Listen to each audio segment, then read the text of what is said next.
Hey, everyone out there and Rambling About Racing Nation. Matt Beamer here alongside with Charlie Hercus and Austin Reeves back at it again after a week off. Sorry about that, but we got a lot to catch up on. I was in South Alabama for the South Alabama Speedway there for the Cup Light Series with Charlie. We got the New Hampshire race to cover, Pocono race to cover, Formula One from France. We got a whole lot to talk about. Let's go ahead and get into it. This is a production of ITM Media.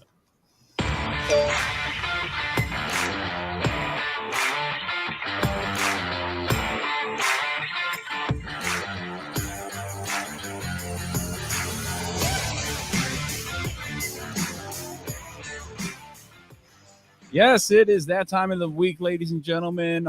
Once again, sorry about last week. We just totally messed up here when it came to the logistics and timing of everything, but it doesn't matter. We are here for episode 140 of Ramblin' About Racing, formerly known as In the Marbles. That still makes me kind of mad here, ladies and gentlemen.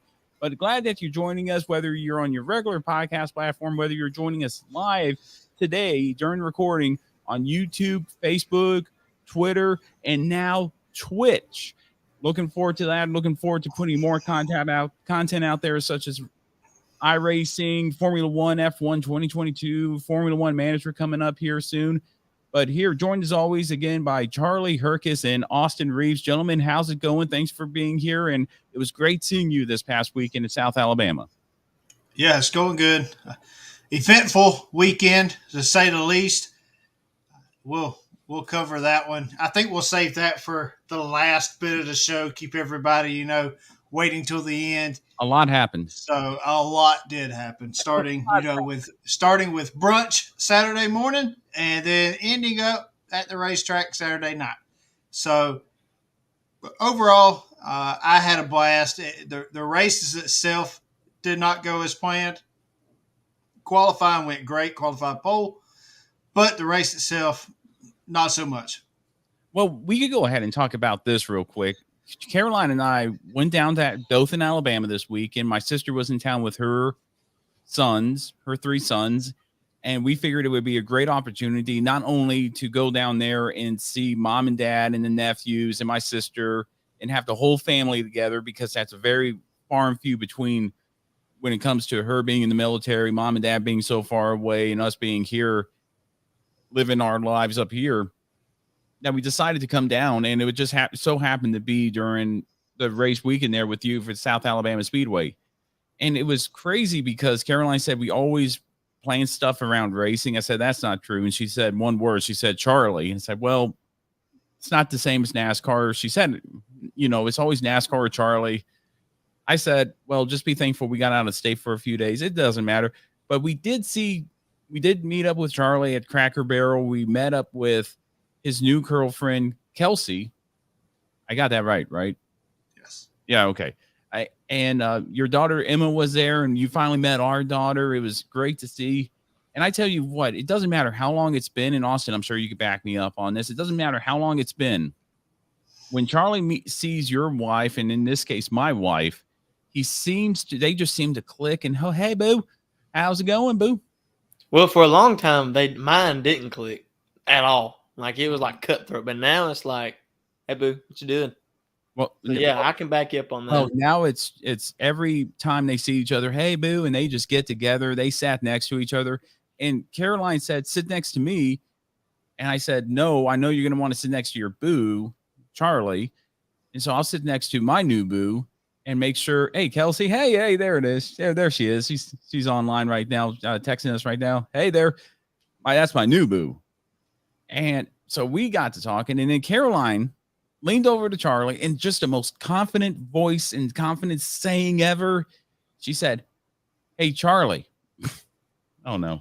I can't even believe this happened. She went, Charlie, guess what? Charlie and I, being my wife, got a camper.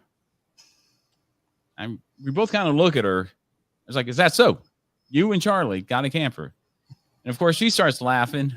And Charlie starts laughing because they think this is the funniest thing in the world. I'm not laughing because I was kind of hurt by that statement. You didn't know where it was going. Well, I knew. Yeah, I just kind of felt like it was. He felt a little betrayed.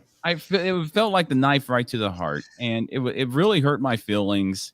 And my feelings really don't get hurt much. I try to make it to where my feelings don't get hurt a lot, but that really cut deep. But yeah, apparently her and She called her husband by his best friend's name. Yeah, that's bad. And now that's how we get episode 140 started off after a week off of rambling about race. And that my wife said my friend's name in lieu of my name. Just gonna take a sip of beer real quick. Mm-hmm. And I couldn't do anything. I couldn't make a scene in the Cracker Barrel. I could have, but I didn't. At least it was at Cracker Barrel and nowhere else. Right. I mean, but then everybody would have accepted the fact that there was family drama like that at a Cracker Barrel. But to defend her a little bit. There we go. It would have made me mad if she would have said it. If I was in Matt's spot, it would have made me mad if she would have said it in a jokingly way. But she did say it with such confidence that you knew she did not mean to do that. Yeah, she just outright, hey, did you know that me and Charlie bought a camper? Yeah. I mean, she was so confident about that. I was like, no, Caroline, I didn't know that you and I bought a camper. So, yeah, Charlie now has a camper he can bring to Talladega with us. That's where that $2,000 went out of my bank account. Yep. So, yeah, so that was my weekend right there. We'll get more into the South Alabama thing because later, and I will say this, my nephew went for his first time at the races. My dad came along too as well. It was a fun time, but needless to say, on the way back, it doesn't seem like my dad and I will be jumping on the boat to buy my nephew tickets to like the Daytona 500 anytime soon. He enjoyed it until he had nothing to do. The camera he was walking around with ran out of batteries, and after that, he was just, I'm done. Yep, time to go home.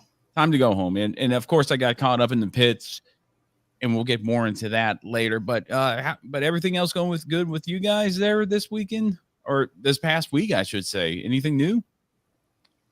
No, I just got back from beach vacation. That was decent while it lasted. Yeah, how's the beach, man? What beach did you go to? We went to Orange Beach. They went. My wife and my in-laws went for a whole week. I went Tuesday after work because somebody's got to pay the bills. It was fun, hot. I'm just glad to be back home in my own bed. Yeah, I hear that 100%. What about you, Charlie? How are things going with you there in South Alabama? How's work? How's everything like that?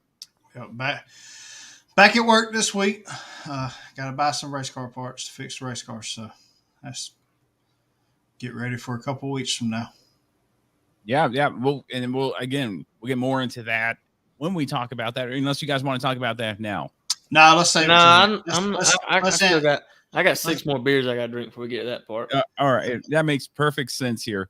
But I'm glad everyone's doing well here, and I hope everyone's doing well out there. Whether you're watching us on your social media platforms, Facebook, Twitter, YouTube, and Twitch, or listening to us on Burns Radio or your regular podcast platform.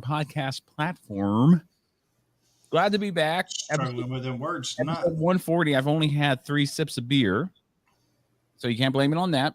But we got a lot to talk about here. We might as well just go ahead and kick off here with New Hampshire a couple weeks ago. Just quickly recap that.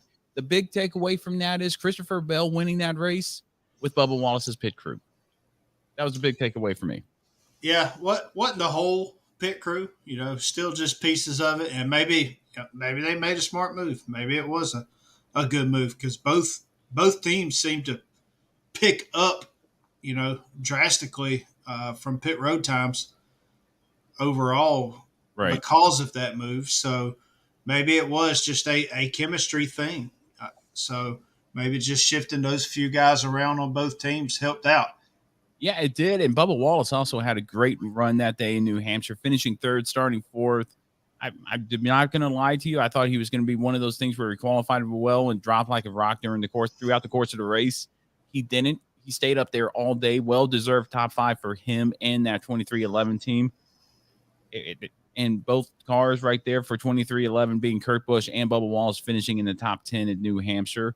Didn't watch the rest of the races there in New Hampshire as far as Xfinity goes but I will say this. I was keeping up with it until I saw some Cup drivers in the field there. Justin Allgaier ended up winning.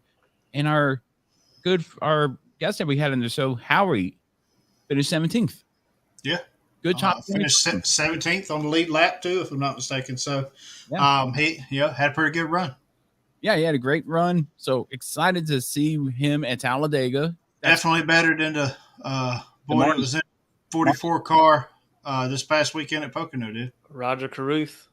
I think he made it a solid 2 laps. He did complete a lap. Was it lap 1? I thought it was lap 2. I think it was lap 1. Oh, no. What happened? He cleared himself.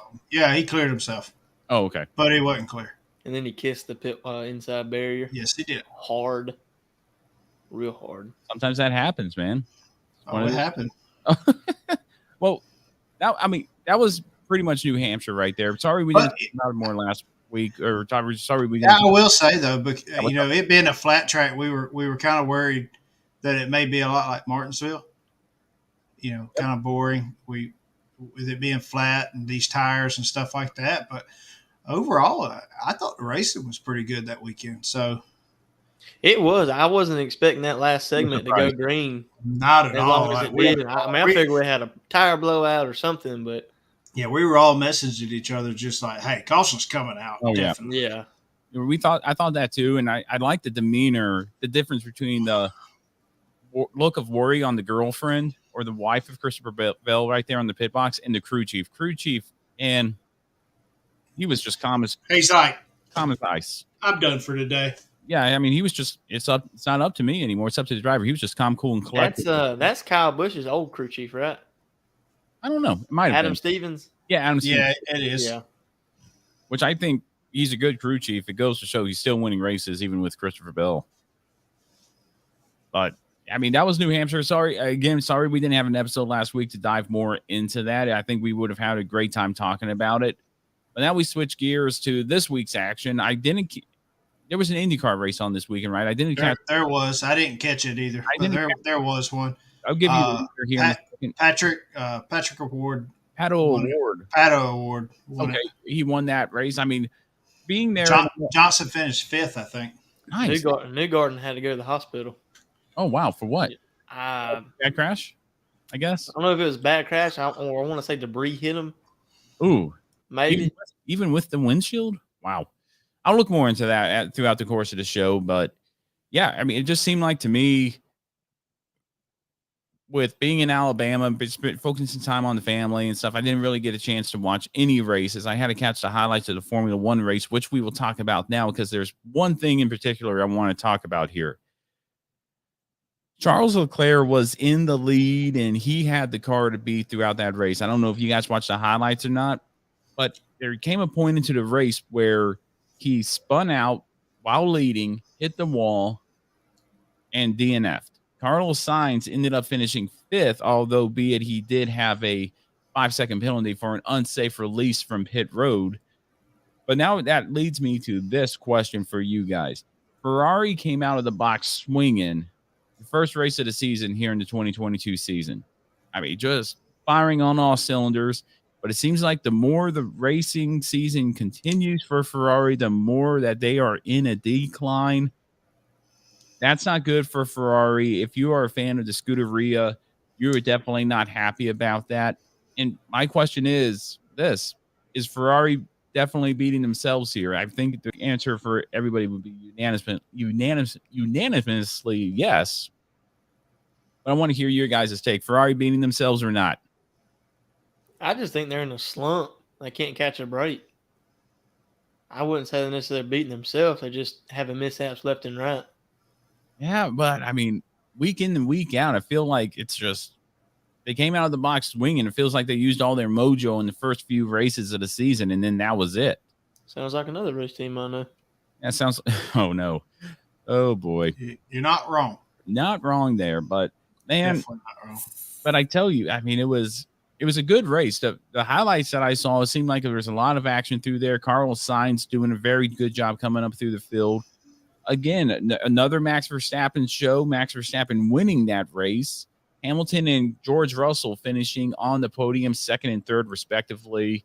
Mercedes starting to kind of flex their muscles more, though be it not in the winner's circle, but they are finishing on the podiums. They are having consistent runs.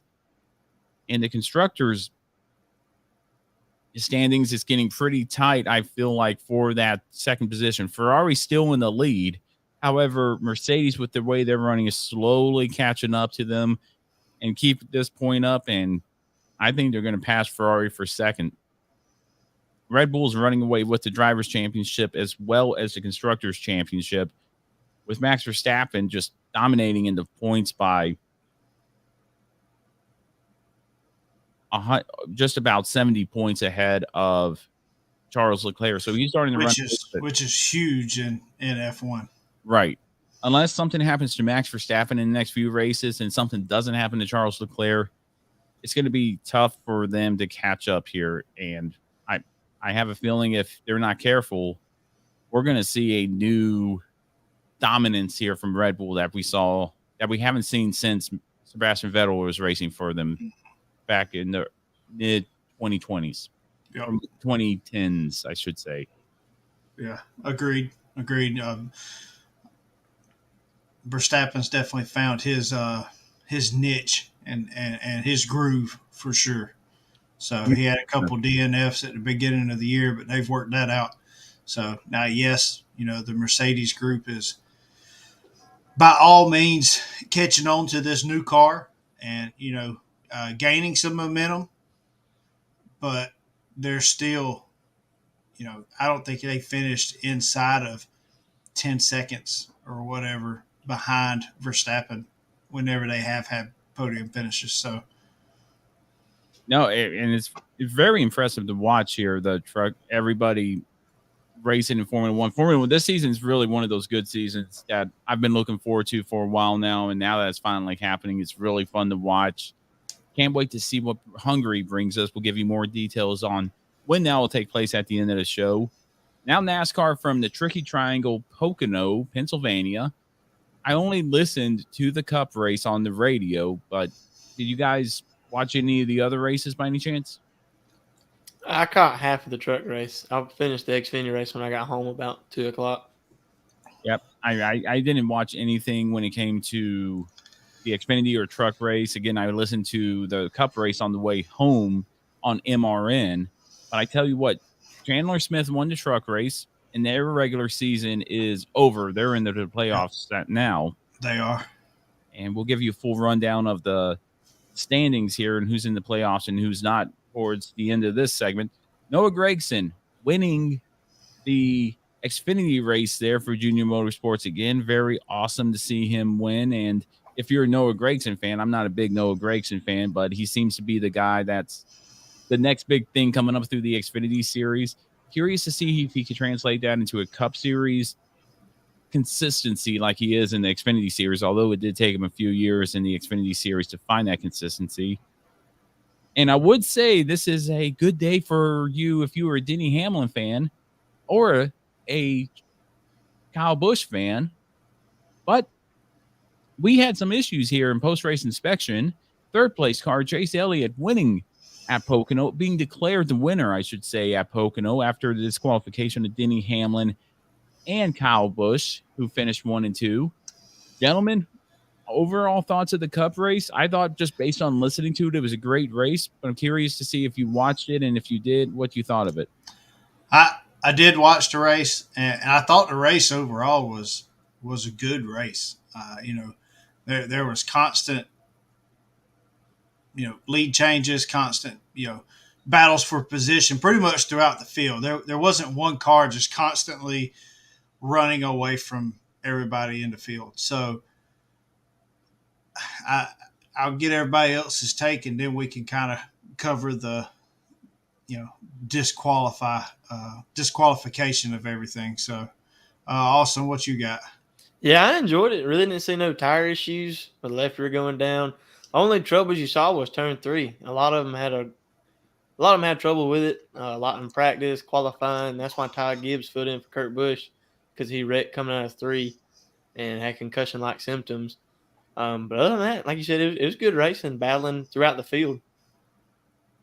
Yeah, just based on what MRN was saying, they painted a great picture as they do in every race broadcast that they do.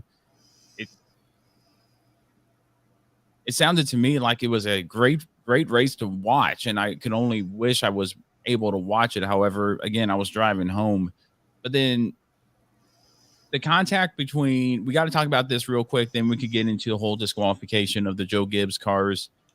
Chastain and Hamlin, they were MRN. I don't know about NBC or USA, whatever it was on. Once they saw Chastain and Hamlin right up there in the first couple spots and they were around each other, they were already starting to build up the anticipation of something could happen. And of course, something did happen based on what I saw in the replays. It wasn't like Denny Hamlin spun Chastain. However, he did run him up the racetrack. And I'm going to ask you guys, since you guys are drivers, fair play or hard racing or dirty move, however you want to put it. I wouldn't necessarily say a dirty move. He never touched him. He didn't give him enough room. He made him run out of racetrack. Right. Yeah. I agree with Austin. He gave Ross every chance to have the option to back out of that throttle. When you're on the inside of any type of circle track or, even Pocono, you kind of have the preferred line. And if you hold your corner a little bit higher going in and coming out, then that outside guy's got to do the same thing. So if, in Ross's case, he knew Hamlin was a little bit higher coming out. Same thing happened in Atlanta. Ross got loose in Atlanta, chose to stay in the throttle instead of kind of backing out, gathering his car back up, and then getting back into position and whatnot. And that's what ultimately collected Hamlin. Ross just could have easily gotten out of the throttle at Pocono, and we wouldn't have seen he wouldn't have gotten to the wall like he did at Pocono. At the same time, I get it. Hamlin's going to want revenge because of the way they've been raced all year and whatnot. But there's a time and a place, and I don't think at the front of the whole field. It's the time and a place because then you collected Harvick, who had a legit fast car and a shot at possibly winning that race. So now, if I'm Harvick, I probably got beef with the 11 car. So it's all just – it's like a snowball rolling downhill now. It's just a snowball effect. So now you got the 11 into 1. Well, now you might have the 11 into 4. Where does it end? So I think the 11 into 1 are probably done at this point.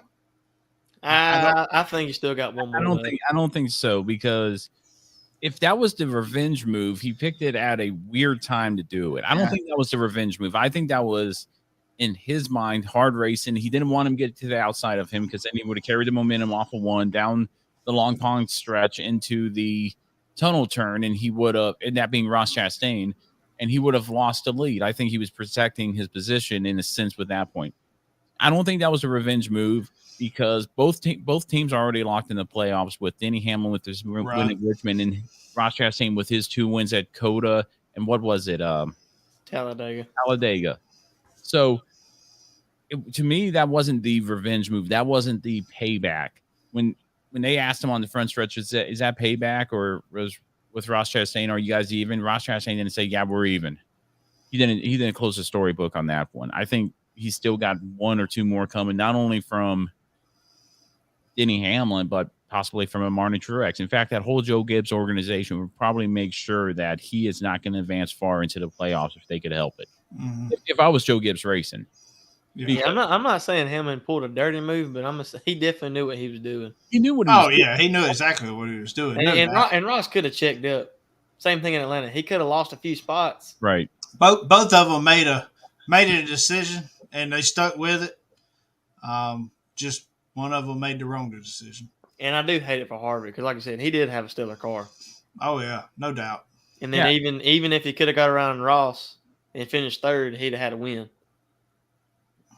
For sure. And now that we've seen that, I mean, to me, that wasn't the payback move. That was just hard racing. To your point, it was in the middle of it was in the front of the field. It shouldn't have happened there, but it did happen there.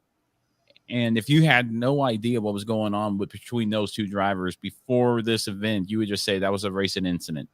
And Chastain lost it. But since you do, you're like, why? Right. Why there? Yeah, why now? Why at Pocono? Why not at Darlington? Why not at Bristol? Why not at the Roval? Although I think those are still circled on Denny Hamlin. Denny Hamlin runs well at all three of those tracks. So who's to say something won't happen at those tracks between the 11 and the 1?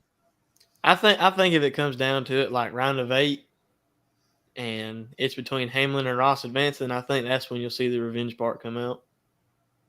Yeah, you're going to see it more before Chastain has a chance to make it to Phoenix. Yeah, you definitely you can't wait too soon. Like it can't be the round of 12 or nothing like that. It can't be the first or second round because if you take Chastain out too soon and the 11 makes it further, he's just going to retaliate. So right. Hey Sheila, see you there. Thanks for commenting on it. I mean, or this could Ross Chastain maybe be playing a preventative defense where he could just take out Hamlin again and prevent Hamlin from going down. But at that point, Hamlin has nothing to lose. So either way, Hamlin's in in the catbird seat when it comes to that whole thing, I feel. Yeah. But now we get to the big story of the weekend, which was the disqualification of the Joe Gibbs Racing 11 and 18 car finishing 1 and 2. Both drivers had fast cars. And based on what I've seen here, it was really over something that was 12 thousandths of an inch difference between. Yeah, the thickness of it was, but then the height and the width of it, though. Which kind of blows me away that those two cars were it. And if it happened on the, like, say, 20 or 19 cars, they didn't catch that or. They didn't. Well, they don't tech back that far from what I was reading. Though they only checked the first two. Mm-hmm. That same thing was not checked on from what I was reading. Your first two, your top two were taken. By the time any of that's even done, and this is where after this weekend, the whole tech policy needs to be thrown out the window and reevaluated. It needs to go back to the way a lot of your late model races are teched and stuff like that. Like, hey, you don't go nowhere until we're done and we have our top 3 winners. Top 5 go to tech and top 3 get tore down. Yep. And then if one of them get thrown out, your 4th place comes up, gets torn down. If one of them get thrown out, your 5th place gets torn down. All right. If one of them get thrown out, hey, we'll bring you 6th place car up there. That's interesting. And you go down the road until you have your top 3, top 4, or whatever. Right. Whatever they see fit to have. Most likely your top 3. Until you have your top 3 winners, your podium winners. But all NASCAR took was your top 2. Okay. By the time they got done with them, the rest of the field was already gone. Right. And I understand they got a long road back to home. I get it.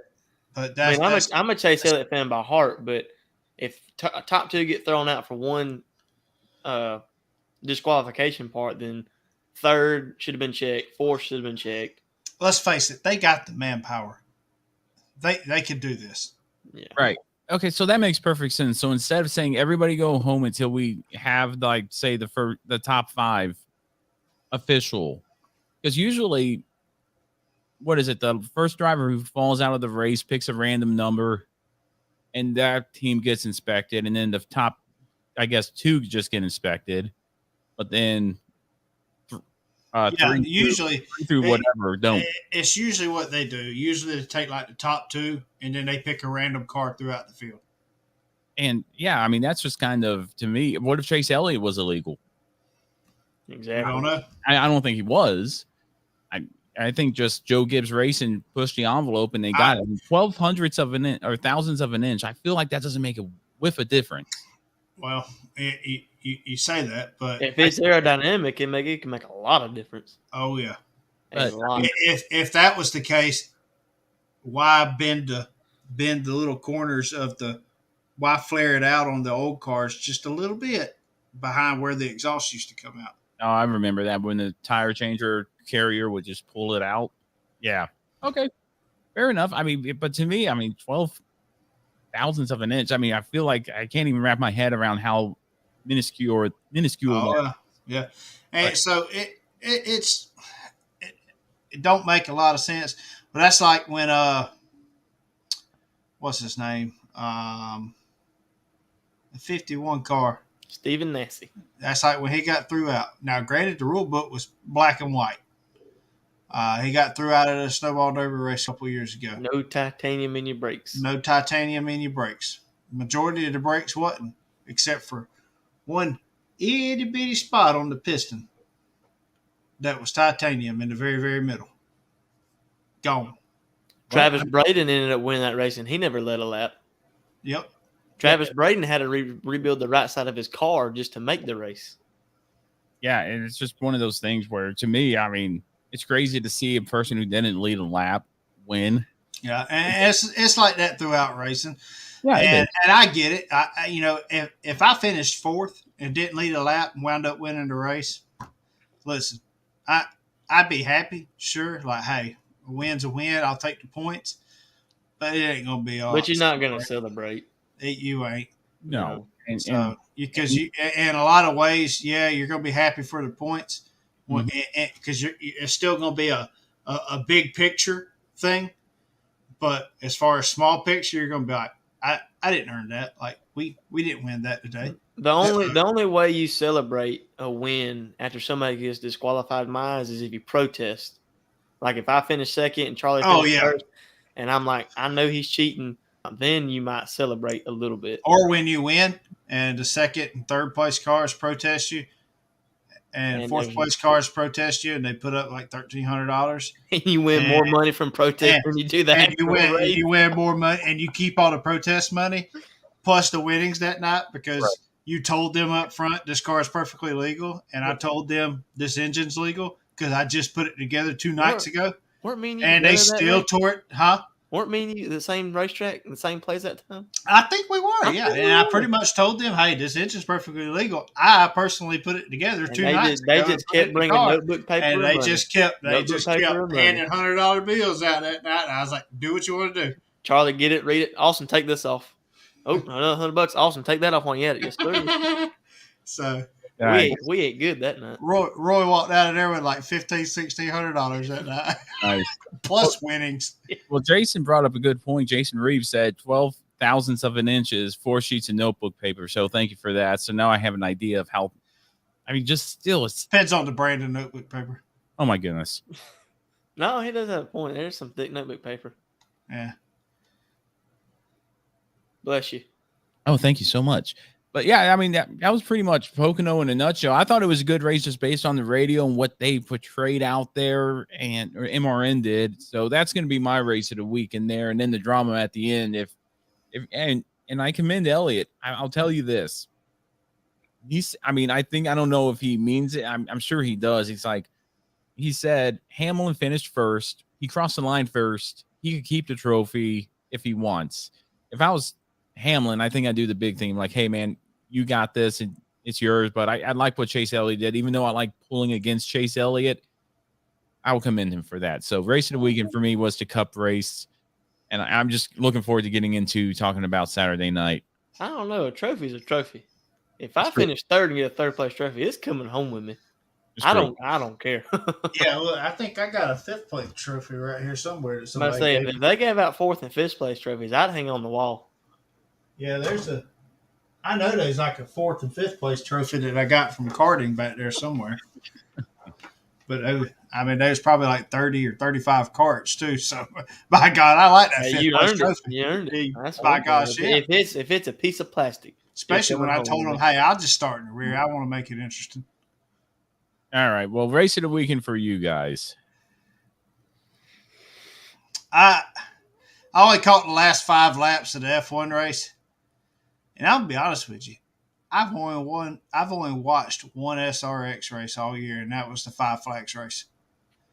So Yeah, SRX. I don't know what it was. It's I just this year I just hadn't been able to really make myself watch it this year. true. I enjoy it, and I think it's good racing. I really do. I just hadn't sat down to really watch it this year.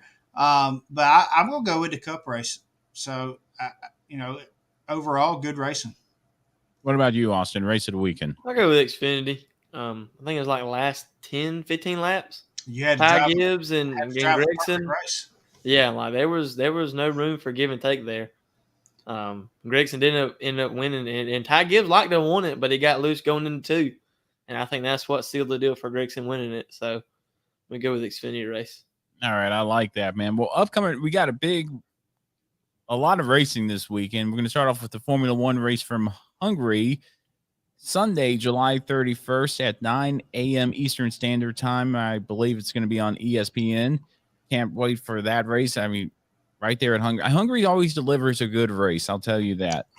The Indycar race will be racing from the Indianapolis road course along with NASCAR like they did last year. Saturday, July 30th at 12:20 p.m. Eastern Standard Time on NBC. The truck race for NASCAR will be at the Lucas Oil Indianapolis Raceway Park Friday, July 29th at 9 p.m. Eastern Standard Time on FS1. Is that a dirt race? No, it shouldn't be. I think that's a oval. Okay. We'll double check that. The Xfinity race will be racing at the Indianapolis road course right after the IndyCar's race, Saturday, July 30th at 3:30 p.m. Eastern Standard Time on NBC, and the Cup race from the Indianapolis Motor Speedway road course, Sunday, July 31st at 2:30 p.m. Eastern Standard Time on NBC. Going to get race winners for all 5 races there. What do you guys got? We'll start off with Formula One. I'm going to go with Verstappen. Good pick. What about you, Charlie? As bad as I hate to say it, because I don't like the man, but he's been on a hot streak lately, and they found some momentum. So I say Hamilton gets his first win of the year. Man, you took mine. Oh, doggone it. Okay. You can pick him too. I could pick him, but I'm not going to pick him. I'm going to go with Russell. No, I think Leclerc. And Russell hasn't been paying it off for me. He's just been kind of flopping. Every time I talk him up, talk a big thing up to him, he just doesn't do it. So Leclerc will get it done in Hungary. Okay, so Indianapolis road course for the Indianapolis or IndyCar series, I should say. New Garden. Okay. Colton Herta. All right, Colton Herta. I'm going to go with back-to-back winners, Paddle Award. We'll get it done in Indianapolis road course for that race. Truck, Xfinity, and Cup. Friesian, not Friesian. Yes. Oh, my bad. Friesian. You gonna go freezing your chicken? I might. Friesian. For the Xfinity.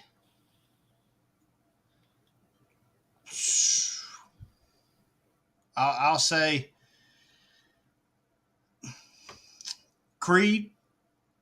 Sheldon Creed. And then Cup Series.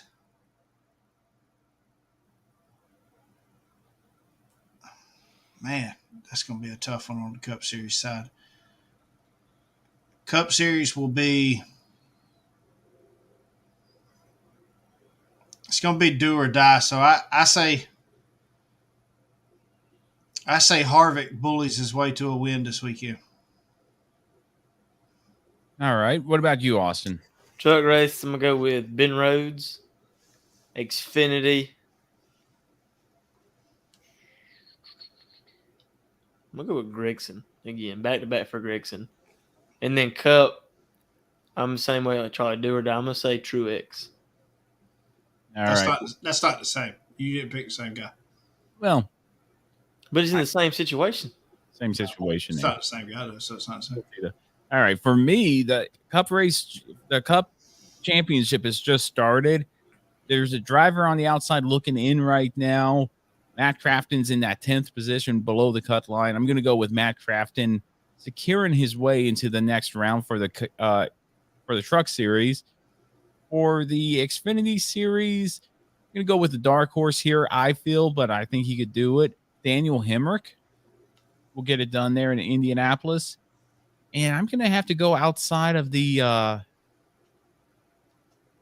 top 16 here for the Cup Series, and a driver that's going to secure his way into the playoffs that we wouldn't expect, Stenhouse. I think Stenhouse gets it done. Bold move. I think it is as well, but if it pays off, it'll look great on me. I'll tell you that right now. Okay. Now the moment. Y'all think we're going to get 16 winners for the playoffs? Oh, absolutely. I think so. I think we're going to get I think so. It's crazy that Blaney and Truex sitting second and third, and if we get 2 more winners that ain't them, they're not going to have a shot at the playoffs. No, they're not. That's crazy. That pissed me off. I think we're going to get more than 16 winners in the season, and then we're going to see something that NASCAR didn't expect to happen. Well, I think it'll prove how competitive this car is. Just how what they wanted it to do. Now, is there kinks they got to work out? Oh, absolutely. Sure. But that's with every new thing. But it's just crazy to think Ryan Blaney, Martin Truex, and Kevin Harvick haven't won a race. Well, Kevin Harvick, Kevin didn't win a race all year. That's what I'm going to say. I don't know if he's on the downhill side of things or what, but normally Blaney and Truex have already had a win by now. Yeah, I think crazy. I think that's going to be interesting to see how the rest of the races play out up to Daytona, and then it's just anybody's game, I feel. All right. Now we get to talk about the thing I've been looking forward to talking about since I started going home Saturday night after the races. South Alabama Speedway. So to paint a picture for you, I brought all my recording equipment there. I even brought a drone, and I brought everything. And I have yet to look at the footage. However, I do have photos for you guys. I'll go ahead and share the screen and check it out if you're on our video platforms here, or if you're watching us live, you'll be able to see it. I got some pictures here, but I want to just first say just how great it was seeing everybody there at the racetrack. I know everybody was busy, but it was nice to see everybody. A lot of people that I didn't see, that I've never met before, like Brandon. He says he listens to the show, watches the show all the time. Really appreciate that. Everybody there was just in your group, I should say, was really just nice and accepting. And even if they knew me just through the podcast or whatever, it was great to see everybody. Even great to meet you, Austin, there for the first time. But now we brought the camera. So we brought the camera equipment there, and my nephew, like I said, was his first race there. My dad was there, and he was going to be the cameraman. And needless to say, I haven't looked at the footage yet. It might go on YouTube, it might not, but it'll be funny either way. So when it goes up, we'll make sure to share that with you guys. But man, Charlie, you had a good starting position there in first. Man, look, I knew that first practice we went out there and the car just felt good. Like I changed my mind, I changed my lineup a little bit, and I was like, man, this thing it is smooth, and I can get back into throttle real good. Everything felt good. Didn't feel like we had any issues. We had a couple of things that we wanted to check once we come back in, just for previous issues, but not for what the issues we had that night. But everything was looking good. Yeah, and what I liked about what South Alabama did, you were a showcase race. Is that correct? Showcase. Yeah, it was our spotlight races that night. Us and Superstock. And everybody, and you guys pulled onto the front stretch, got out. The fans got to come down. You signed some cards. You got to meet some fans. The kids were around there. Kelsey made a bunch of cupcakes, handing them out. It was great to see that. I never saw that there. Of course, I've only been there twice. But Yeah, you came at the beginning of the year last year, so yeah, I didn't even get a cupcake. my nephew did. He said it was good. That first practice session was good. Then our second practice session, so how they do regular season qualifying for all of the local classes, it's like a European style qualifying, where they let 4 or 5 cars out on the track at a time. You run pretty much however many laps you want to, but once you come in, you're done, and you go across scales, check ride height, all that. We don't want to talk about ride height right now. That was a whole other issue with the 28 car, but yeah. By the way, meeting that was really cool too. I was over a 10. I was about a tenth and a half faster than the rest of the field. So I sat on pole, and my times were only getting faster and faster and faster. Was that the first time you ever sat on pole? Got qualified and sat on pole? Qualified and sat on pole, yes. Nice. Okay, so and I mean, I've ran way faster. Everybody was off that night too, which was because we were in the O's and teams. Like we were running race times for qualifying, so which was crazy. And so I don't know. So then we did our spotlight, our meet and greet session. You got a lot of fans. Yeah, you did. Sign, sign babies and stuff like that. Yep, shaking, signing babies, kissing babies, all that. Shaking babies, signing hands. So, I tell you what, though, before we even got on the grid, it was tough to sit down and talk to anybody there in the pits. I don't care who it was, whether it was Charlie, Austin, Jeff, Jason. If you weren't involved with the car and working on the car, I could talk to you. I could talk to you pretty easily. It was everybody else that I couldn't talk to because everybody was so busy doing whatever they needed to do to the car. Austin going around with his notepad doing stuff and wondering where Charlie was the whole time, not helping with his car. I guess he just had to go do a sponsor meeting or something like that. I don't know. We went to so many late model races together. He just kind of picked up on it, and he's like, "Well, I'm a driver. Y'all are so full of crap." So when he comes in, I unplug his helmet. He gets out and goes and sit in the holler and eats the meatballs and the barbecue, and he just leaves us. I wasn't even the first person to eat. I mean, he gets out and is like, drives like crap, need to fix it, get on it. Like what is it? Russ Wheeler from Days of Thunder. Car drives good, don't change a thing. Don't compare me to Russ Wheeler. I don't think he has came over and said drives good, but there's been a lot of.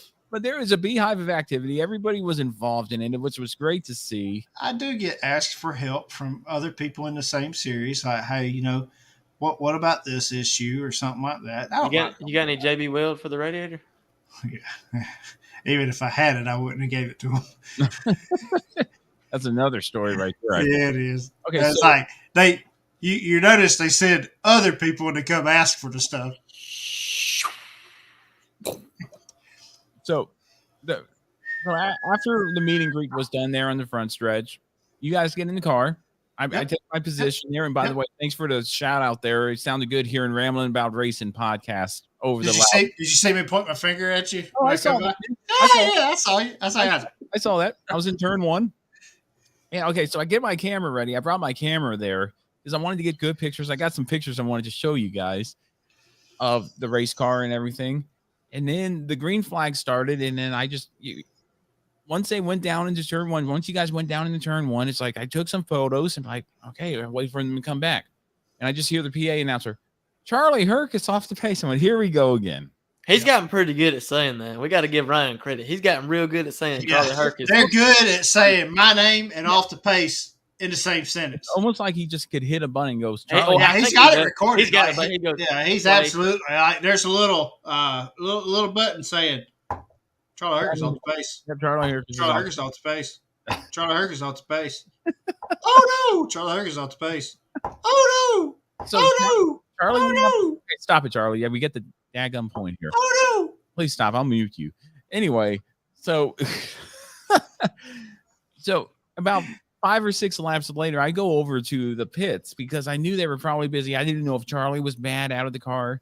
And by the time he was mad, but he was still in the car. By the time I get there, the car is already put down on the ground, and Charlie zooms by, and I wanted to get out of the way. I didn't want to be like the guy there with the Ramblin' About Racing t-shirt, thus a sponsor, getting hit by the car. That's the definition of irony for me. So Charlie gets back on the track. I go up to Jason and Jeff and say, what happened? And I was just waiting for it. And I knew what he was going to say, but I didn't want to hear it. He said, chain broke off again, which was really unfortunate. It's like, my goodness. I mean, you guys have figured out every way to lose the race with that chain. It's just time to figure out how to keep it on.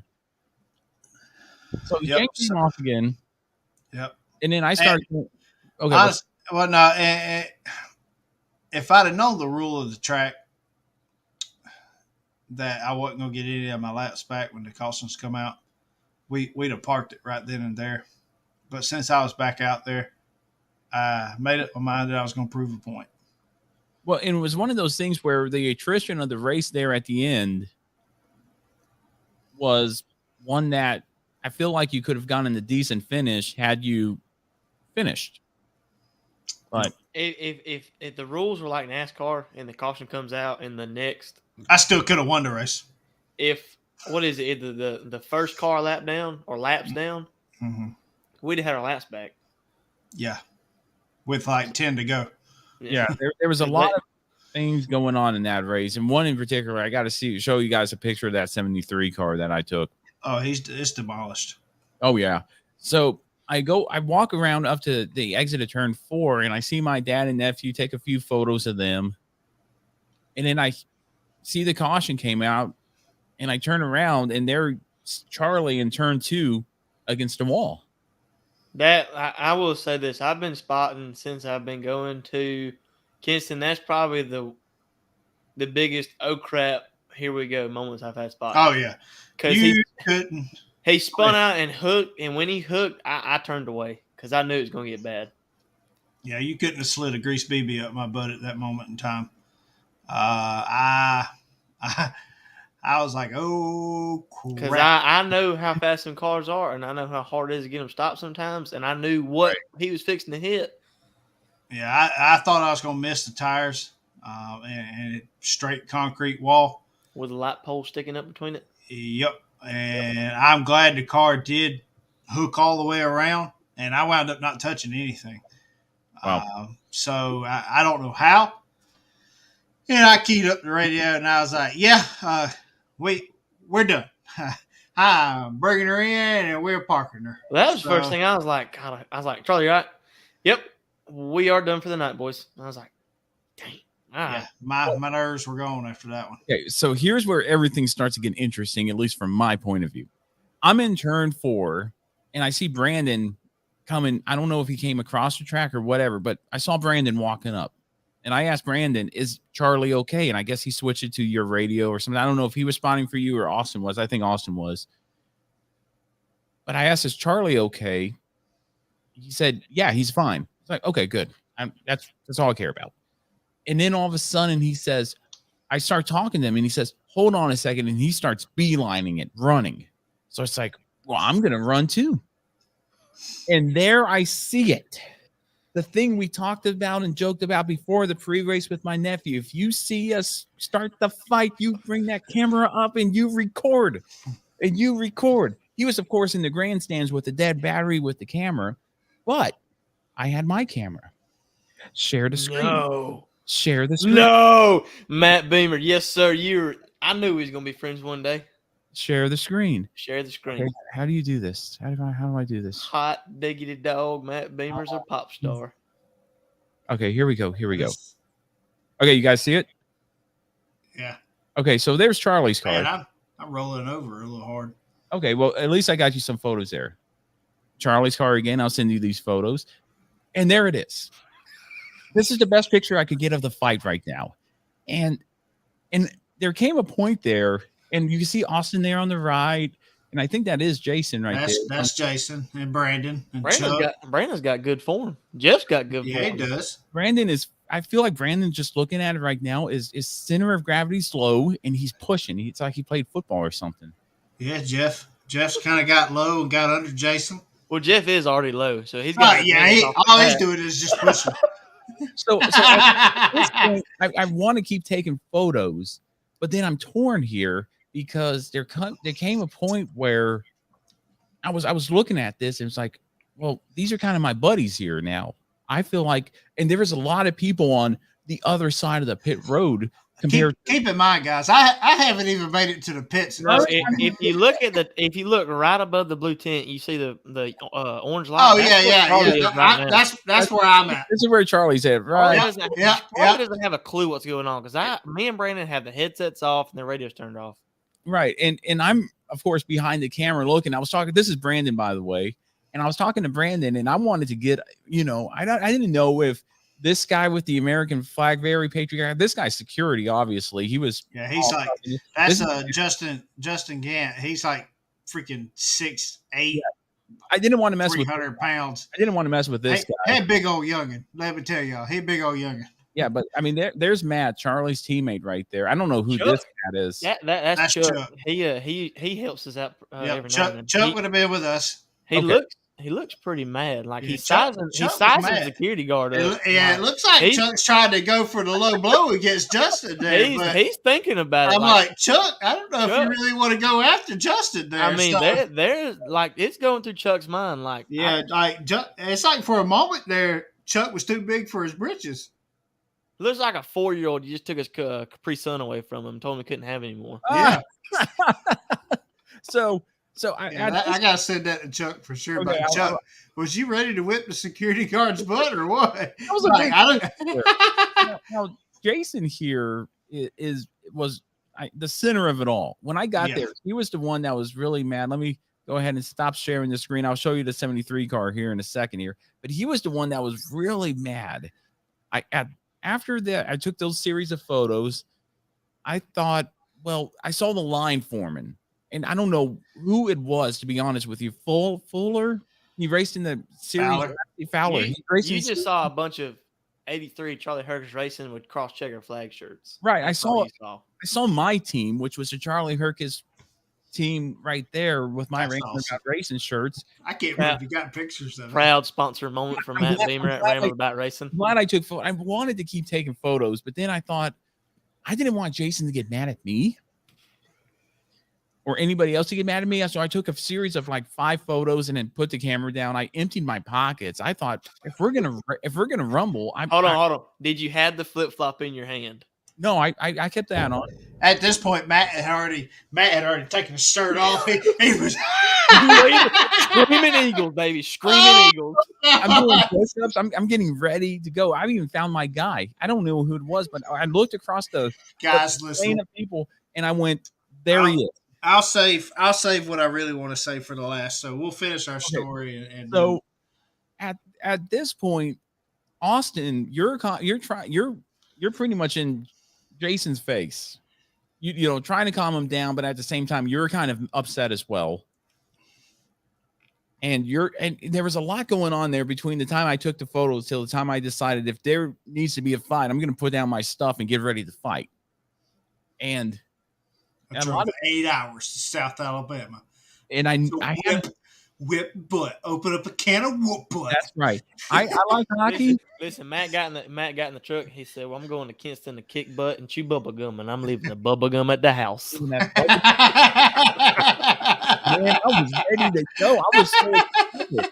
And I was at the same time, I thought about my dad and nephew in the stands. I'm like, man, they're missing this. I promised them a good old fashioned Americana. How many fans I just gained in those stands? Oh yeah. So the fight was going on. Charlie's still not in the pits when I'm taking everything off. I'm still oblivious to what's going on. Like nobody's on the mic telling me what's going on. I'm rolling down the backstretch, just taking my gloves off, like setting them over here on the side of the car and like undoing my helmet, undoing the mic, like just trying to take stuff off as I'm just getting pushed into the pits, just like while everybody else is like in the fight for their lives. Well, Rumble tonight. It really was the champion. The and SAS, in this corner, we got the 83 Cup Light. The SAS belt will be crowned. Will be wrapped around somebody's waist. Go get the metal chair. That was pretty much it. Man. Get the ladder. Get the ladder. Bubble Ray and Devon Dudley right there. So Austin and I think it was Jason Next thing you know, this guy come flying off the trailer next to us. No, that didn't happen. So they got, I think, was Jason back away from everybody. Jason was hot, and I'm still trying to figure out what sparked this off, because and did Charlie get dumped? Did something happen to Charlie? I was there in turn 4. I had no idea what happened. I didn't see any of it. I will say, for the record, on live TV, Charlie Hercus never got touched. Yeah, I think, and it probably caught Adam by surprise, because like you said, Adam is in the 3 car, right? Yeah, he was. If we'd have known that we'd have never got our laps back, we'd have never been on his back bumper. Absolutely not. Guys, if I only stayed out there to prove a point that I qualified pole. That was my race. I had the fastest car, and I went back out there, passed the entire field, passed the 3 car. It proved that I had the fastest car if it wasn't for some mechanical issues. Yeah, and I think once we cleared Adam, or going into 1, I think Adam or his spotter said, "Hey, the 83's laps down, just let him go." I mean, which is okay, because that's what I'd have told you if somebody's lapped down. Yeah. And then because you had a car or half a car or something going into 1. Yeah. And then when I saw he wasn't nowhere near me. I went middle of the corner, and something broke, like chain come off again, something. And whenever that chain comes off, like that car immediately frees up. And that rear end snapped around on me so quick, and I caught it. But when I caught it, the front end took front end shot straight towards the wall. And I wound up getting it whipped around and managed to save the car to where it didn't, hit anything. So, and then that's when everything erupted into the. So now I got to hear it from Austin's point of view, because you were there, right? I guess right from the start of it, based on the photos. Sorry. Photo don't lie. You're not wrong. I'm not wrong. Somebody's got to be there to take videos and pictures. Before we go any further, Cracker Barrel and their new mimosas. Shout out to Cracker Barrel. Their mimosas are fire. They got a little. They got those little bombsicles. They're pretty good. Emily was sitting there at the table. Yeah. Going, "Can we have your lollipop?" Caroline likes them. Oh, stop that! Stop that! Oh, we're gonna have she likes the mimosas, not the popsicles. Speaking of fights, we're gonna have a fight at Talladega over my wife. Anyway, we're probably all right. So here's my point of view. Anyway, I want to hear Austin's point of view on this, because when I got there, it was complete chaos. I want to hear what started that. What was the spark that ignited that? Oh, I don't know the spark. I think Charlie knows the spark. All I know is and if Jason's still on, maybe he knows. So based off everybody I've talked to, you tell what sparked it, and then I'll tell my side, or tell based off of everybody I've talked to and multiple people outside of our group, outside of the 96s group, and I guess people that aren't biased or whatnot. Of course, it's gotten back to the track that we started it, of course. But that there's going to be people that say, well, they started it, we started it. That's in any situation. All right. So, but there's been people, of course, that say the exact same thing we have. That the hooping and hollering started from the 96 after I spun out. Which is shocking. Yeah, because we just helped them like crap all day. Yeah, once I came in on the initial start, some of their guys come over, helped us. Well, one come over and helped us get my car back out on the track. Oh, and to Jason's fairness here, when that car came in, he went over to help him. Correct. But then I thought, why'd you do that? Because I thought, he did something, and he said their team helped us. We're going to help them. It's like, okay, fair enough. Which is which is how anybody that is in that 83 or 28 stall would do anybody down there. I have tires at circle track racing, drag racing. It doesn't matter. All right, but now once you screw us, we're freaking done with you. Like, we're done. Like, And we here's will my thing. spit on your grave. All right. Now, Now, after that, once I spun out and I was done for the night, Right. after I got by the 3 car, was when everybody went to clapping in that stall. Not everybody. It was just a select few. Who's Chuck Hood? that's a short guy. That's the short guy that was sizing up the damn security guard.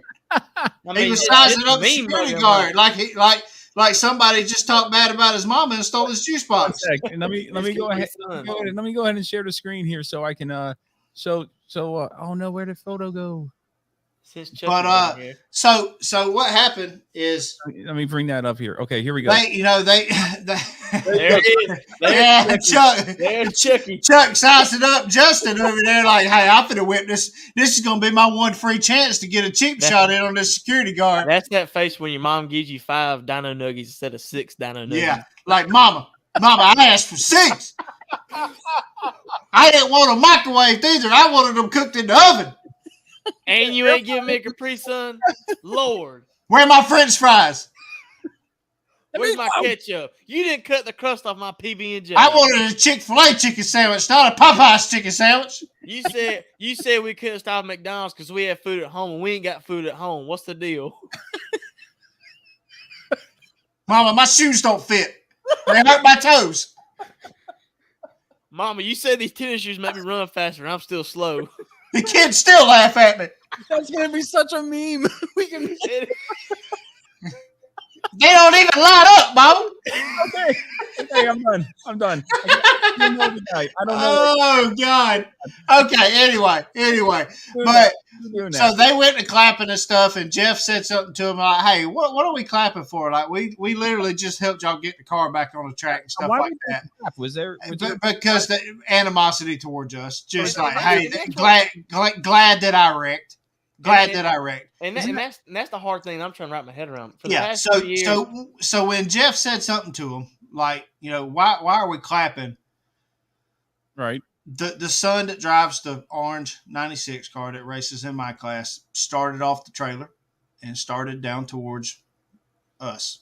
Okay. And that's when Austin's daddy, who was still under the 28 car working, got up and pretty much met him halfway. And then that's when everything started. That's when the rest of everything. That's when now, ding, ding. So I'm trying to get our pit stalls moved. We won't park there the rest of the year.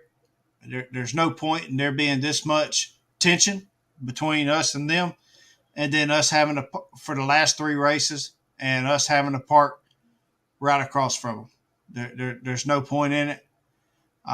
We will either park up top, or if the Davises don't come down there, we're going to park over there by the lower tech building there.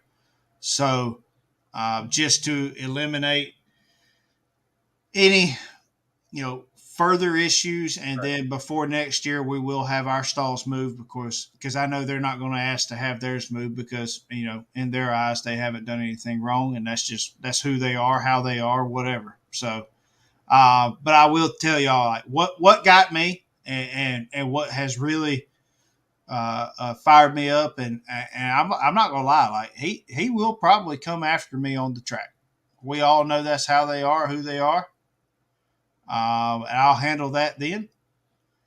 But what got me is when I came to the pits, and my 7-year-old daughter come up next to me with tears in her eyes, and I was like, "What is wrong with you?" And this is really before I knew exactly what was going on. And Emma looked at me and said, I just want to punch somebody.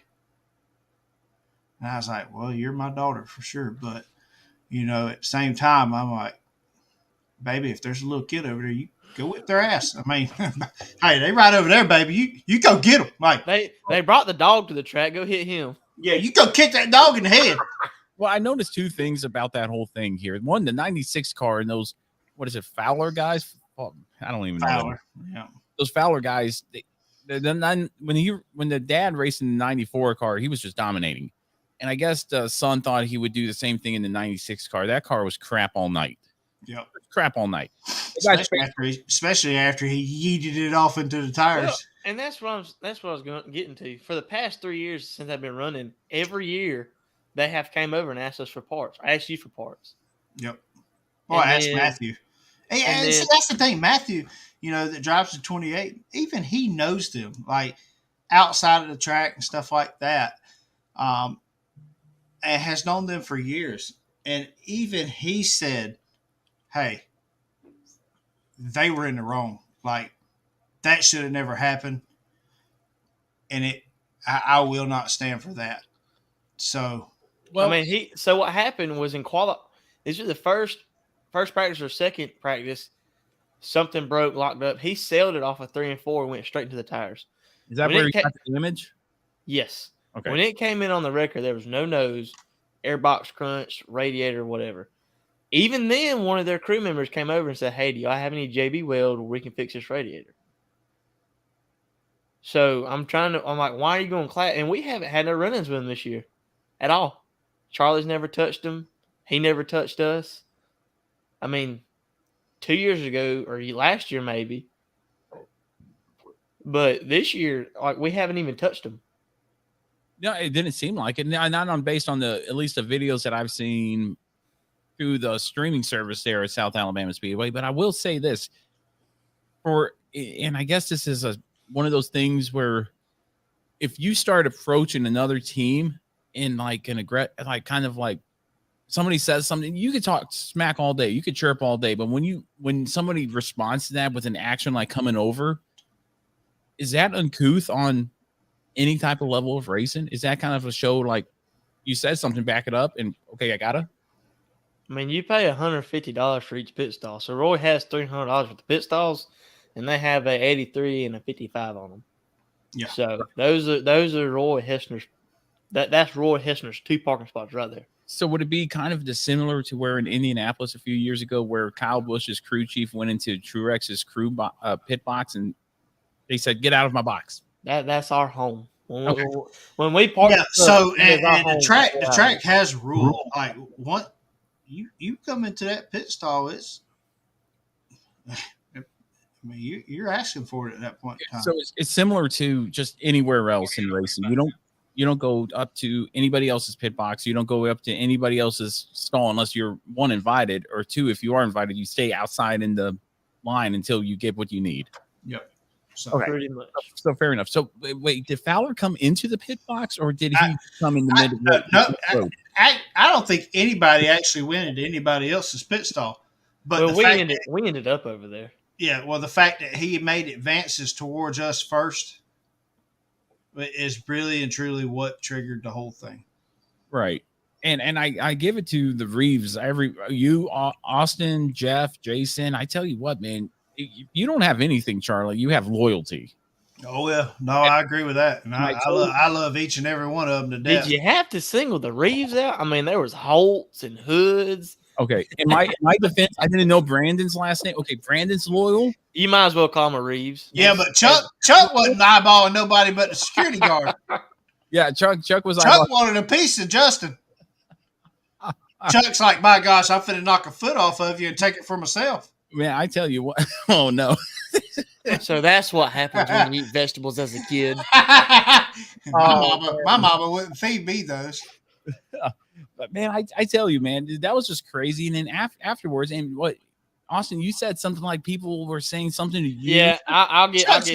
Chuck's gonna hate us. Yeah, he's gonna hate us. He's gonna burn that Austin Reeves thick shirt. Yeah, he won't ever wear it again. No, he won't. So my point of view is we cleared the 3, and then Charlie spun out. I turned around. I didn't want to watch it. He came over the radio and said, "Hey, I'm okay." So I get down. I closed my eyes. I'm not gonna lie. And I closed my eyes and went, Just knew it was going to happen. Yeah, I did. I knew I was going for the wall, guys. I ain't going to lie. So I walk across. So we were spotting on the trailer beside us. Going back to the trailer. I was fixing to go in the trailer and hit the wall. I was pissed. I was tired of the chain. I was like, we sat on the pole. This was our race to win. And I take my headset off, and Matt was there. Come on. I just hear somebody just start absolutely yelling and screaming. And I turn around, I'm like, who's that? And I see old big jolly green giant, Mr. Jason Reeves, just get out from in the car and start running.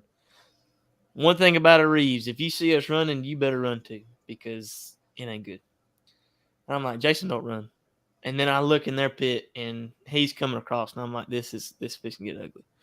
So I go and get in between my dad, and he had some force behind him, because at one time he had me bent over backwards. And I was just trying to get him back in our pit stall. Man, I kind of upset that I missed that photo. And it wasn't pretty. Like, it took me a good shove and a push and a kick to get my momentum better than his momentum. Well, then Brandon hops in. Brandon is like a brother to me. He is a brother to me. We grew up racing together.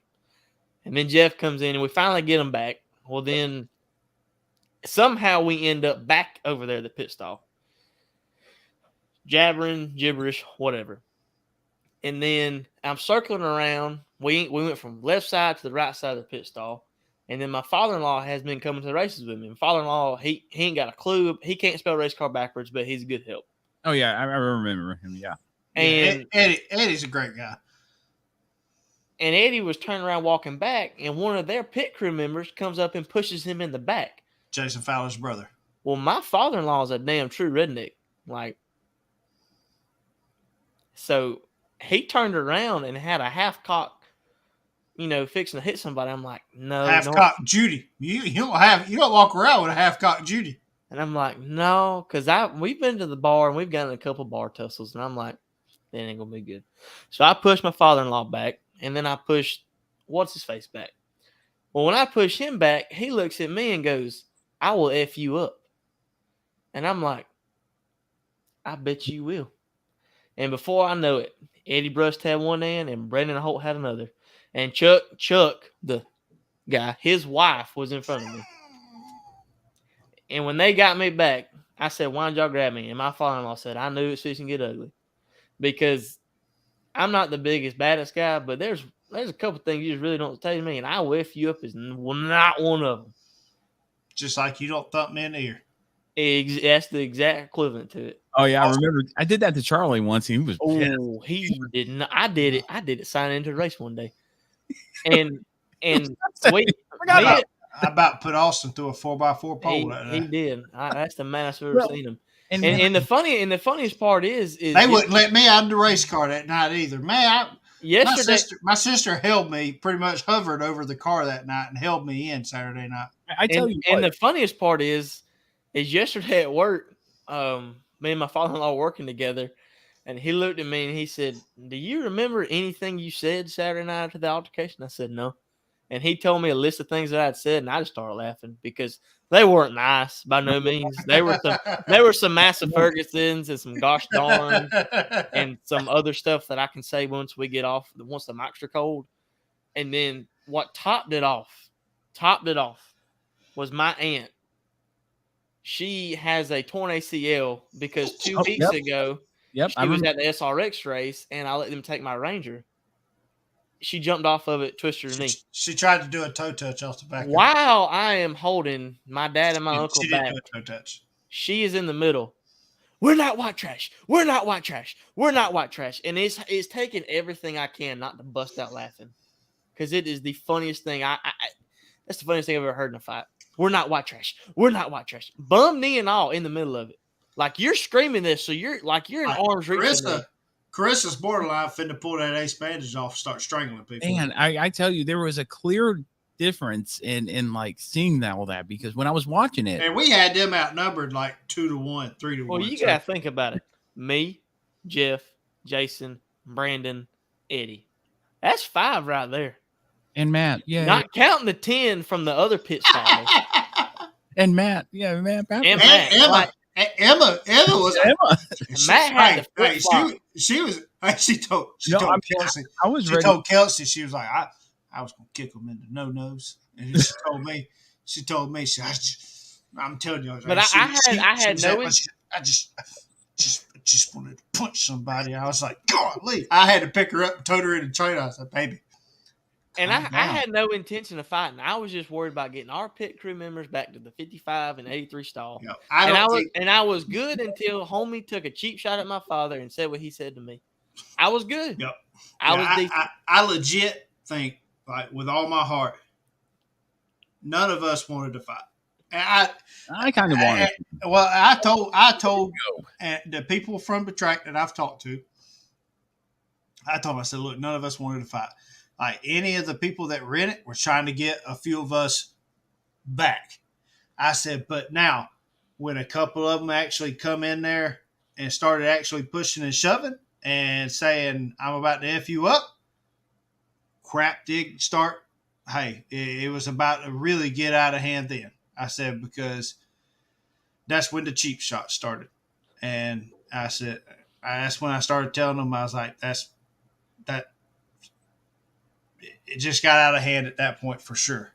I said, that was when we about had everything in control and settled down, and then it escalated again. So, and here's my thing. After he told me that, he started walking backwards. Oh yeah, that's like that's if that's you gonna say that. That's like when me and Matt used to fight. He'd run. If you feeling froggy, jump, and he started walking backwards. And next thing I know, I'm getting pulled backwards because there's 3 people. Because I'm 6 foot 260.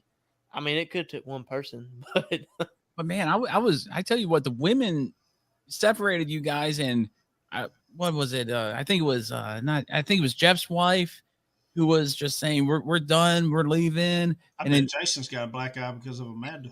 And then Jason left, and Jason was so nice, man. I tell you what, driving out. Nice. No, listen to this. Because I walked back up because the accident with the 73 just happened. I'll show you the photo of that. But because I saw people starting to run after that whole altercation, people started to run towards turn 3 and 4. So I knew something bad happened. And then I see the red lights on. They red flagged the race for that one. Bless you. Bless you. Oh, thank you. Thank you so much. So after when everything was starting to settle down with the altercation between the Fowlers and our team, and I say our team because I am a sponsor, kind of. Sponsor. Yes, every bit of your team. It got announced. It did. It's official. Oh, shout out. Rambling About Racing's out there. I heard it. I was listening too whenever he announced it. I was I know. I was in turn one going, oh boy. Ain't bought the first set of tires, but hoorah. Yeah. You're not gonna say I'm buying gas. I'm buying gas. I'm not buying tires. Let it be known he has been a dime, but he got announced something. I like anyway. It doesn't matter. Yeah, carry on. So everybody was running off, and I go up to turn the red flag to see my dad, and real quick say, he asked why you were running, why I was running, and said, "Oh, there was a big fight down there. You guys missed it. There's a bear. There's a bear in South Alabama. Run, Dad." So after I said, "Hey, Dad, let me go get my stuff. They'll finish up this race. Let me go say goodbye to Charlie and everybody, and we'll go." Well, at that point, when I was coming back across the track under the red flag, what was it? Jason was leaving. He says, "Good seeing you, Matt. Bye." In the car, he was like, "Say bye," and I was just like, "Yeah." Amanda done cracked that whip at that point in time. I said, "See you, buddy." You know, I didn't get much of a chance to say goodbye to him. And then I guess Jason and or Jeff and his wife left with everything. He was like, "Oh, see you later." I was like, "Oh, see you." Chris had done snapped her fingers at that point. Chris had to get the stroller and everything and leave. Yeah, everybody was pretty much just settled down there. The race ended, and then when we finally got done with everything, the street stock started up, so I had to wait till that race. And then I finally said, "Dad, I'm coming back to the truck." And he said, "So what happened? Why you ran?" It's like, "So yeah, you saw me run." And there was I still legit had not figured out by this point, like what had started it. By the time you got pushed in, everything had settled down, right? For the most part, because my sister and Jason had kind of already went at it at this point, like right over me. I was still sitting in the car. I was there for that. And this is one thing about Charlie, love him to death. That boy ain't gonna make no effort of getting hurry out of a car. Like I think if the car caught on fire, Charlie would get out with flames. I've been on fire before, so Charlie don't get no hurry getting out of the car at all. Well, and I tell you this, Charlie, I couldn't have got out if I wanted to Saturday night in a hurry. No, people wouldn't have let me. You had sister on one side and girlfriend on the other. Well, I tell you what, your sister, Charlie, what's her name? Whitney. I tell you what, I told you this earlier. She was mad too. She was upset, but she was more upset at the actions of, I think, Jason and everything like that, because at that point, that's when I started hearing he never got spun out. He never got touched. He lost it on his own. Yeah, thanks, Whitney. Well, she was trying to calm down the situation here. But I tell you what, she is the equivalent to you as Kelly Earnhardt is to Dale Jr. I mean, right there, I'll go to bat for you, ride or die. But, let's just get him out of the car. I tell you what, I commend your sister Whitney on that one, because it was a crazy situation. And again, you had no idea what was going on up until, I think, Saturday night after the races, Monday, and now talking about it more here on today's show. But she was right there the whole time just saying, hey, let's get Charlie out. He's fine. Let's just stop this. We're done here. But then you got out of the car, and I gave you a minute, because you weren't the happiest camper in the world. You didn't look mad, but you weren't happy. So and the first thing I asked you was, you okay? You said, yeah. And I said, okay, good. And I started gathering up my stuff. But then it was just one of those things where, hey man, what happened? And you told me everything. And at this point, everything's kind of calmed down here. And you took me back to the car, man. So it was just great times there, man. I tell you what, I need to start coming back more. I wish South Alabama and South Carolina were like closer, but no, we got stupid Georgia in front of us, in between us. Stupid liberal Georgia. But here's the thing. I will say this. Like, Dad did what he did. Jeff did what he did. I did what I did. But Charlie and his family would do the same stuff if roles were reversed. And I think that's what keeps us so tight. Like, if it was one of them racing there, or if we were at the drag races, or wherever, I'd have had to get 3 new screws put in this finger if we were at drag races somewhere. So I just wish Leo was there. Well, it was just a crazy night, and I'm glad. Let me show you guys the 73 car here. Leo wouldn't have got off the golf cart, but he'd have been hollering. He'd have been hollering. It's circle track race. By the way, if you're watching this live on YouTube, and if you're not, go back and watch it here. And there might be. Here's as bad as I thought it was. He didn't get the frame. Well, here's what happened, according to my dad. I think those were his tire marks here. Like, he just took a straight right-hand turn, went over probably broke an A-arm or something. And then he hit the tire barriers, which are located up this way. It's a good 50 yards to them. Yeah, you want to know the other bad part? That car finished third. But really? Mm-hmm. Did it? But I tell you what, this car, just my dad talking about it, because a lot of things happen right here in turn 3 and 4. If Charlie was still on the track, he would have gotten the podium finish, I feel. But the fact that, I think those were his marks. Dad said he went airborne, went airborne again, and then hit the tire barrier hard. And that was the hush. And that was why I think I saw her run, this guy run. A lot of people were running towards that. That's his wife right there, I believe. But, is he okay? Yeah, he's good. I talked to him later on. These Cup Light cars are safe. Like seriously speaking, we are, like, other than like your super stocks that you've seen down there, and I would dare say maybe only your top 5 or 6, 7 super stocks, we're safer class down there. We're probably one of your, other than maybe your modifieds, and I would dare say probably only your 3, 4, 5 fastest modifieds that race down there on a regular basis. We are your safest class down there by far, and definitely the second fastest class there on any given night. Yeah, you guys were looking there, I tell you, and I'm just glad you're okay. I'm glad the 73 driver is okay. Let's just say it was a good story to tell. I'm glad we got to tell it that took up half the show. We hurried through the races because I was it was worth it. We were so ready to talk about last Saturday night. We all had fun. And So, that's not every Saturday night down no, there. that's no, It really isn't. Like, we have never had that kind of No. altercation No, not at all. down there. Like, I've been racing down there since the first time I got in a car down there was in 2007. And I have never had that kind of altercation until this past weekend. I mean, the only fight I've ever been in was with the damn record driver. Dropped my car off the hook.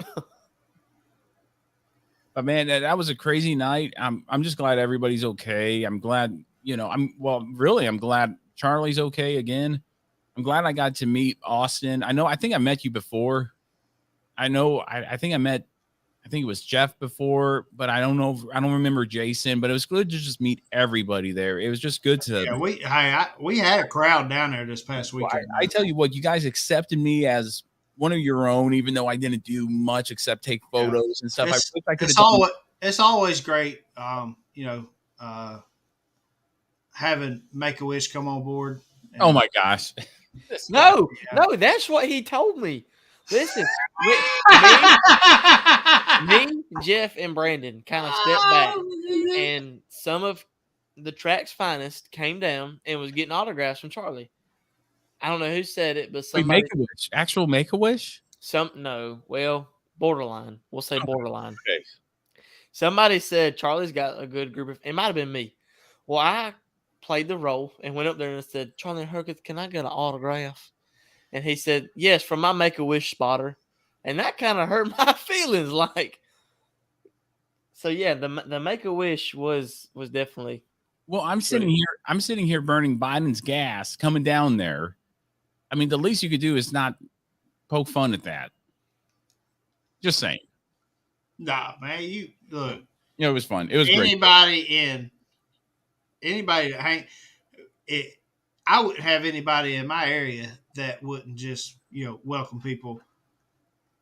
And you gotta have thick skin. So, you definitely got real thick skin. Like good firefighter. I mean, you kind of have to, or you just get chewed up and spit out.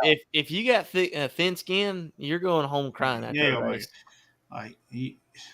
I've been around Leo too long. And I must say this. Before I left, Austin was sitting on the tailgate there with, I think, Brandon's girl. Yeah, Kinsey.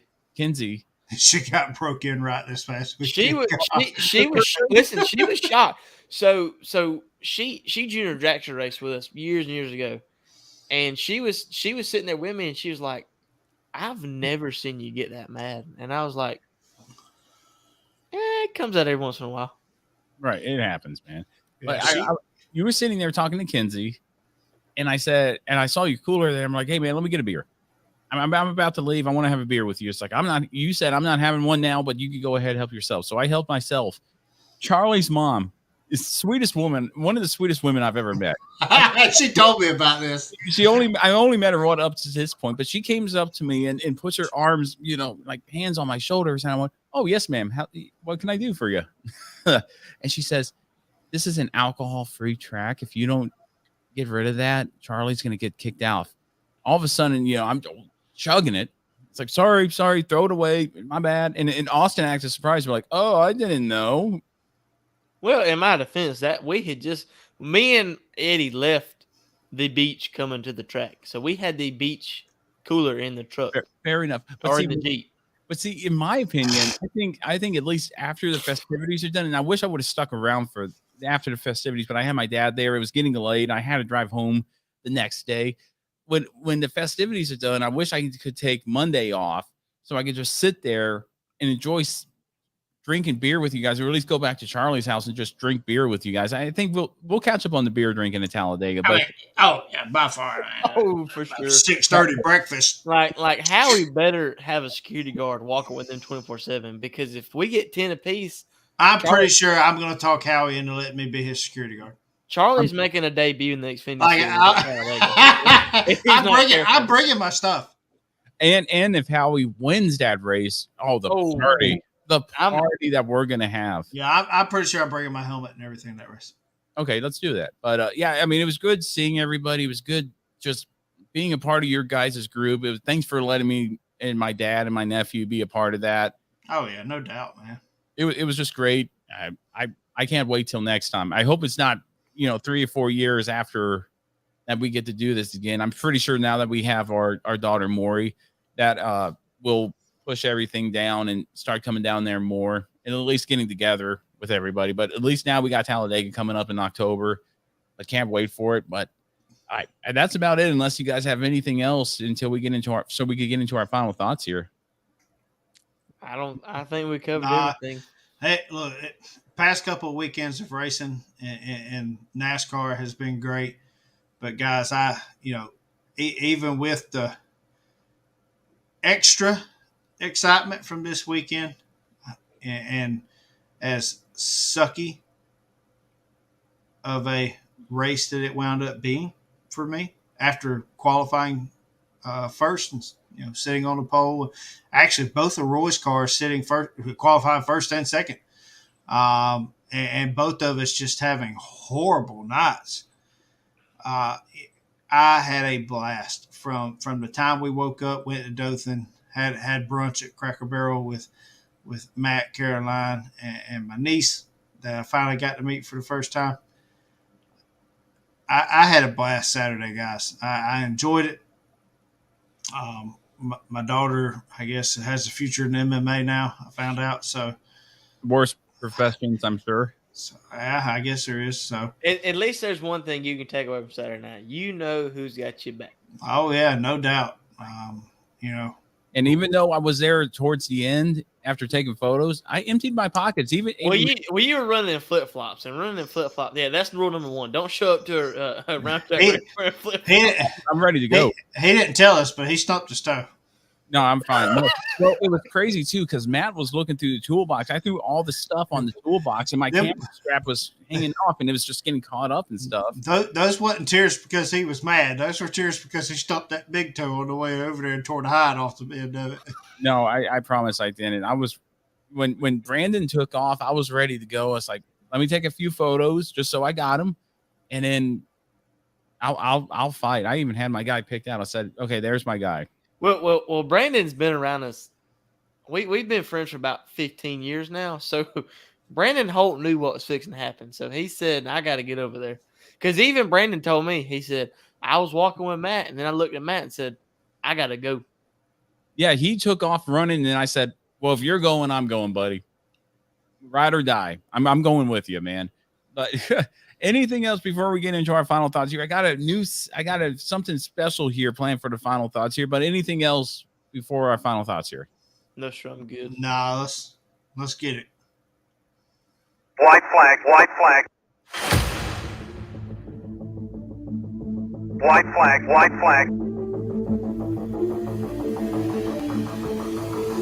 White flag. 1 lap to go. 1 lap right here.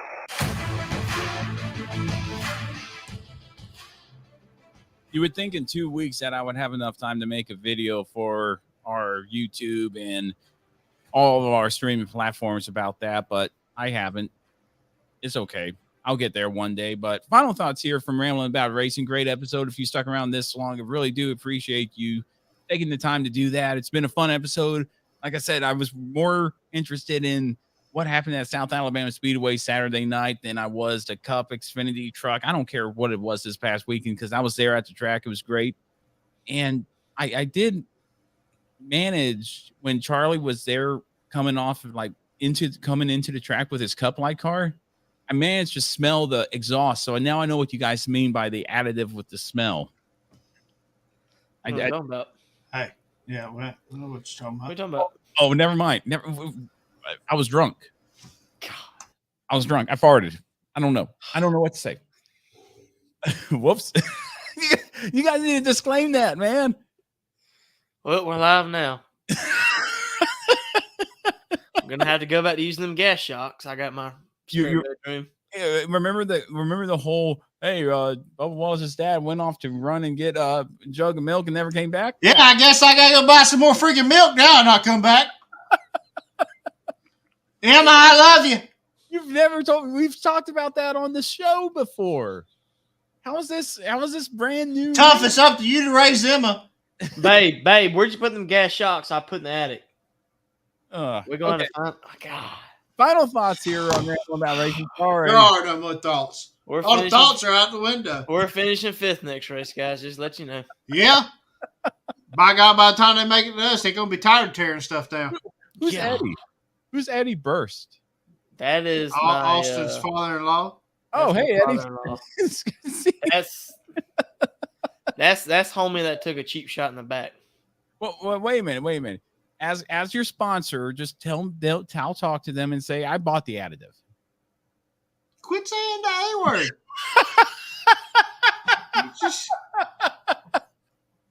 I'll buy you some beer. I'll buy you some beer at Talladega. How about that? God, there goes our points championship right there. There's always that one guy in the friend group. I hate my wife. I'm glad you took my position as that person, but My life sucks. It's not that bad. No. Hey, Brandon's here. Brandon's in the chat now. Sorry. Anyway, final thoughts here. Sorry. My bad. Sorry, does it fix stupid? You never told me not to say anything about that. stupid is a It's common mean sense. word. Charlie, you have our fantasy standings here from Pocono. I don't know. I mean, He's gonna have to add it to it. I probably just took so many points hits for the rest of my year that it probably carried over into my fantasy standings that don't have nothing to do with real life. They can't prove anything. They can't. Oh my gosh! You guys need to warn me about this stuff. When y'all see Matt doing a single show next week, just know it was not because of the A word. When I have my own podcast, Oh, okay. You're going to start your own podcast now. With what? Good luck. It's gonna call Broken Chain, sponsored by Charlie and Austin. yep, And Matt, it's gonna be nothing. It's gonna be a podcast that critiques other podcasts. first one on the docket, Rambling About Racing. Yeah, the first season covers nothing but rambling about racing. and the first season lasts indefinitely. Yeah. Whoops. First season is hi. So finally, after a decade, we move on to season 2. Which was Rambling About Racing when it was in the marbles. Yeah. Now we covered there in the Marvels. In the marbles, Ramblin' Racing, make up your mind. You're Yeah. idiots. What a bunch of Karens. Oh, no. I've done nothing. Anyway, all right. Anyway, fantasy standings, buddy. After Pocono, I'm still sitting first until my points take a hit after the comments on this show. With 3,778 points. SMR Operations is second with 3,643. SMR R&D is third with 3,627. Fourth is Super Sumo 32 with 3,607 points. Fifth is S Blades with 3,597. Matt Camper has taken a drastic hit in the points, falling from second to third. From second to sixth. He was third going into this week. Wow. And now he is sitting sixth after this week at Pocono with 3,580 points. Matt is sitting seventh with 3,263 points. Smoking Woody is eighth with 3,168 points. The rest we won't read off because I don't feel like they're playing anymore because their points hadn't moved. Well, thank you for that, Charlie. And real quick, who's Bobby Smith? Friend of mine, we always used to race together. He used to race down there at Kinston a lot. They still do some racing, if I'm not mistaken, just like Montgomery, stuff like that. So, Well, he says you lost your A sponsor. Who's Bobby Smith? yeah. Yeah, they I think Jake and them still running. Are they running at Montgomery?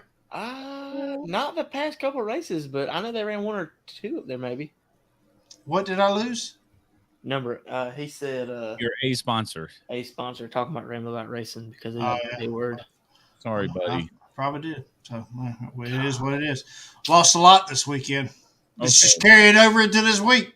but you gained a camper. Lost his chain, lost his hair. Thanks to my boo. At least I got a camper out of deal. I don't even have to pay for it. Anyway, this week in NASCAR, we go back to July 27th, 1986. Bobby Hill and Probably lost something in 86 too. Okay. Wasn't even alive. I will mute your mic on my I'll segment. mute it for you. I shouldn't have said anything. It just smelled so good. It smelled like, anyway, doesn't matter. July 27th, 1986, Bobby Hillin Jr., a 22-year-old Texan, holds off Tim Richmond in a last lap battle to win the Talladega 500. Hillin Jr. becomes the third youngest driver to win a NASCAR Winston Cup race, and that happened July 27th, 1986. I was only 5 months old at the time when that happened, and I tell you, that's what happened. But now I got one more thing for you guys. And I got to give credit to Twitter about this. Dale Jr. retweeted this, and I don't know if you guys saw it. Since when does tweeted have an R in it? Retweet, not retreated. Treated. The British are coming. The British are coming. Retreat. Retreated. And Paul Revere retreated. First of all, I did say it retweeted. No, you didn't. You said treated. It's okay. At the beginning of the show, you said Austin Reeves. Reeves with an R, not W. Weaves. That was a mistake. Okay, I'm sorry. He weaves in and out of traffic. It was a mistake. He's gonna get a wee fund. It was a mistake. I might have to get more. I guess maybe better. He needs another beer. I already got one, buddy. But anyway, so there was a thing on Twitter that I found here, and this guy, what he did was played. What's so funny, man? Nothing. Go ahead. Okay, so this guy played a clip of Jeff Burton and Dale Jr. at half speed, and they sounded drunk during the commentary for New Hampshire.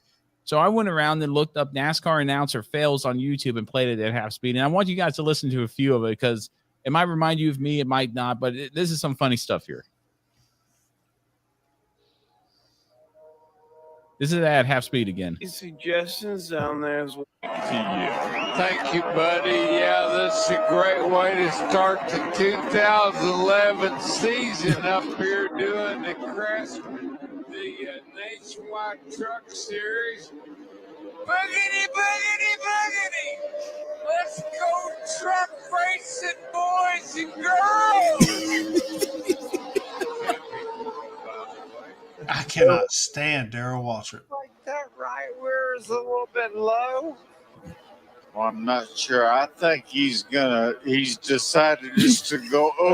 I think it's.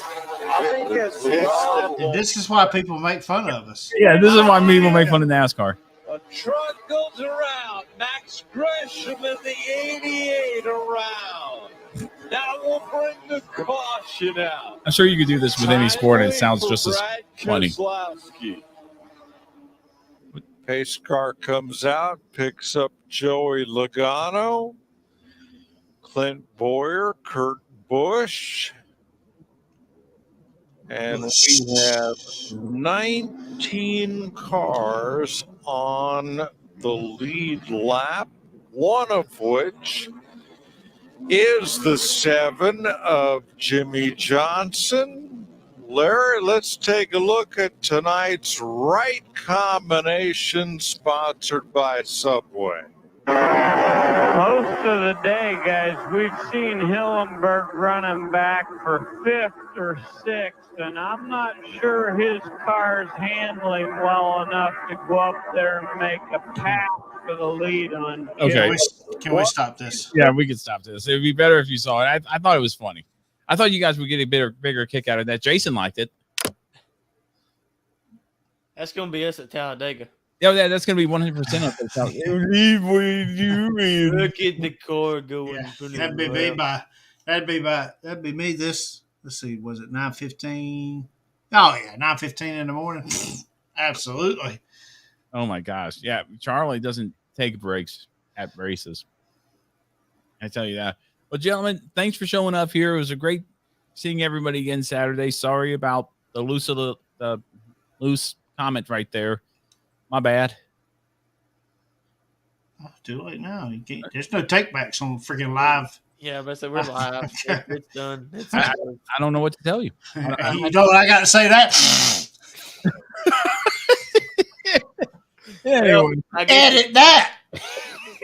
I guess it's time to send my resume out to other short track racers for a spotter, because 83 Cup Light will not participate in any more races this year. to be fair with you guys, we only get about 25 to 30 people listening. It only takes one, though. Yeah, you ruined that one. Well, we can't talk nothing about their show.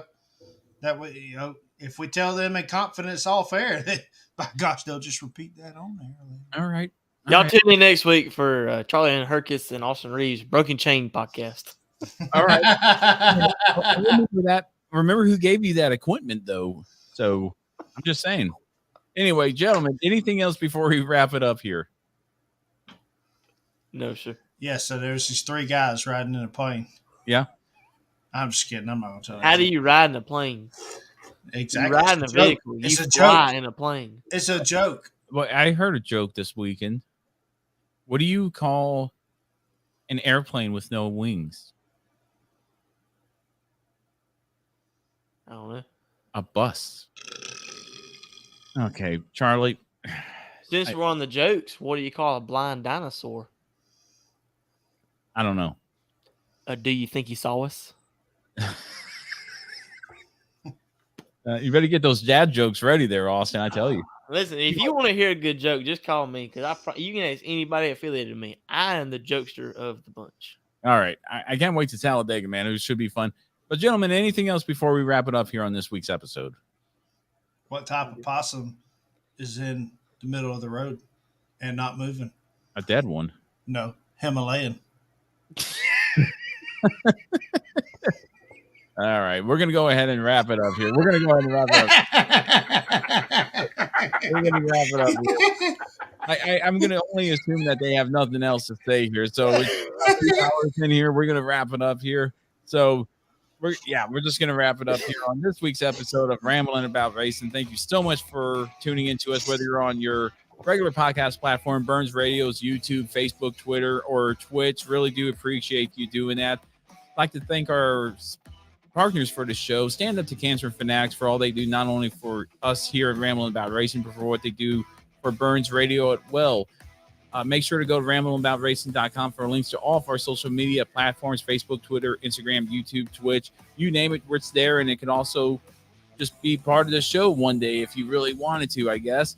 For Charlie Hercus, Chuck 8384, Austin Reeves, Austin_Reeves 6. I'm Matt Beamer, Beamer 22. Stay safe and have a good rest of your week.